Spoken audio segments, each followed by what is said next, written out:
Hi submarine friends, welcome back to watching me build my diesel electric submarine. It's going quite well. Today is Saturday and I've had a pretty darn productive morning. Well, I made a bunch of this yesterday already, but I finished it up today. I need to clean up some stuff, grind the edges and whatnot and give it a paint job, but I'll do that when I paint all the spots where I put little welds to mount things. So anyways, this is how it works. So the seat locks right there, just like so.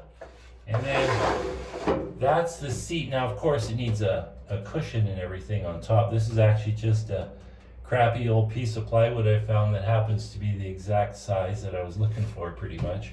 So I need to get something better. Like I'll get a seat base and then I'll just bolt that on. So you see that just slides back and forth. That really works good. And the height is perfect. I just sat in it and tested it. So I can simply remove that, get it out of the way. So you have to lift this up and then turn it out of the way. So when you're standing in the submarine, when you're standing on the floor, you just take the toe of your foot and you just leave it right here. And you just swing it to the side. Once you do it a few times, you know exactly what to do. So then this just slides on, just like so. It really couldn't be easier. Really works good. I could drill some holes in this just to make it look cool. I don't know if that's necessary, but I think once this post and whatnot is painted, it'll look really good. So we just give a little lift, turn it out of the way, slide that ahead a bit, and you could just leave it like that. You can leave the whole seat right there, it's out of the way. But if you want it completely out of the way, you just pull it out, stow it somewhere. Now, I can make this swing over more by putting a little notch so that this clears this reinforcing ring. But I'm not going to do that yet because for one, it'll weaken this little I-beam. And I don't really know if it's necessary. So it's easy enough to just take 4 bolts out and remove this I-beam and make that modification anytime I want. So I'm not going to jump into doing that right away. So hey, while I was looking at my YouTube statistics, specs, whatever you want to call them, and my channel's doing really well. I'm getting lots of likes and lots of comments, and I'm at like 8,700 and some subscribers. That's fantastic. I didn't think it would get that good. Anyways, I'm pretty happy about that. So,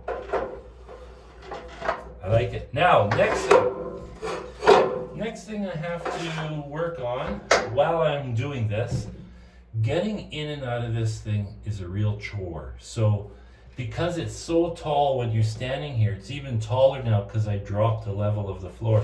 What I do is I have to push myself up every time. So I do a little jump and then I push up. It's like a workout. So if you get in and out of this thing 10 times in a row, it's quite a workout. So what I want to do is put a step right here. So I'm thinking about just mounting, bolting, welding, don't know yet, a little square tube right here that a smaller square tube can slide into. So then what I would have essentially is a foot peg like on a motorcycle.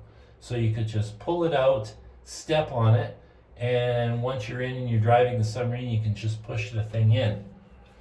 Because I'll tell you, and the other thing that's tricky is when you're standing here, you can't bend your leg, like lift your foot too high because your knee hits this here. It's kind of a ergonomic screw up. But anyways, that's what I want to do. Maybe I'll put one on each side so that I have the option to use whichever side I want. But I'm going to have to do that. And that's actually a perfect height right there because when you're sitting up on the sail, I think your feet come to pretty much right here. So you could just pull that out, step on it. It could just be a bare piece of square, 1-inch squared stock painted. Doesn't have to be grippy or anything. You just step on it. So anyways, I think I'm gonna call it a day. So I'm pretty darn pleased. This is going fantastic. I had to cut this floorboard because you have to be able to get the floorboard out, and it has to lift and twist and turn. And so I cut a notch, and then I made these separate little parts right here. But actually what that does is it allows me some storage in here. So I can put a little piece of plywood against this support, and I can store stuff in there. I can store food, I can store water, whatever I want. So when you have such a limited space, all the storage space is super valuable. Places like that are good for CO2 absorbent, because you can put the absorbent in Ziploc bags and then just stack it in there and it'll just fit to the shape of the hull. Boy, I'm just tickled pink. I think this is excellent. I don't know if I like how it looks, how beautiful it is, but that's not that important. What's important is its functionality, its reliability, which I think is great. Ciao for now.